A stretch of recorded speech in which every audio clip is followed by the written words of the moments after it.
Hi, welcome back again. This is sofa session number 4, and I will give feedback on my own this week on module number 3. So what you had to do last week is you did an interview with a patient. You prepared the interview and had the interview itself, and based on the interview you were asked to make a patient journey. First about the interview. The questions I received, so when you do an interview with a patient, of course you have to prepare it, and you have to keep in mind what is your goal, what do you want to know. So in this case, you wanted to know more about how someone experienced the journey, their illness, what kind of emotions they had, and normally you want to use it for your design work. So you have to prepare certain topics and certain questions. And what works well when you want to know about someone's experience is that you really ask about details, because the details inspire your design, or they can inspire your design. So for example, one of the questions I saw here was, did you feel comfortable before you went to the doctor? It's a good question because you want to know something about whether they feel comfortable or not. But also you want to know why they felt comfortable or not, or what did they do specifically to feel more comfortable or not. Maybe they were looking for more information in advance. So then you know as a designer that you have to present information to them. So ask about details, ask about why, ask many questions to go deeper into the topic. That's my main advice. Then to the journey.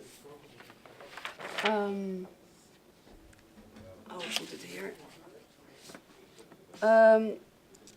So Frauke explained in her lecture that it's good to first start with the stages and the sub-stages.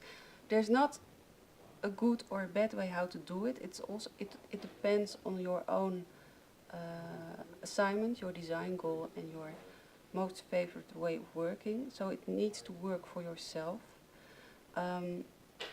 But I liked how it was used here with the stages and the sub-stages. So this student, she divided the journey into 4 bigger stages. First symptoms, diagnosis, treatment, and feeling healthy again. And then she defined the sub-stages. Pain during walking, for example, here diagnosis, of course, first going to the GP, then for second opinion, treatment, surgery, and physiotherapy. So stages and sub-stages, and then the most important part of this assignment about the emotions. Based on your interviews, and that's where the details of your interviews are important, you will decide in what stage did the patient feel have positive emotions and when did they have negative emotions. I always think it works well if you draw a kind of a graph. So where are the negative periods and where are the more positive periods? So in this journey, a graph is drawn. Here the student didn't, but I think it gives you a good grasp on where the patient feels better and where not. And also use some words. Why here for example they felt bad. I should put it also with the graph because it gives a direct link to why someone is feeling bad or not. Behavior, it's still a bit empty here and here as well, and I think that also has to do with your type of interviewing. So if you ask more about what kind of behavior did someone have at a certain stage of the patient journey, it's also easier to fill this in.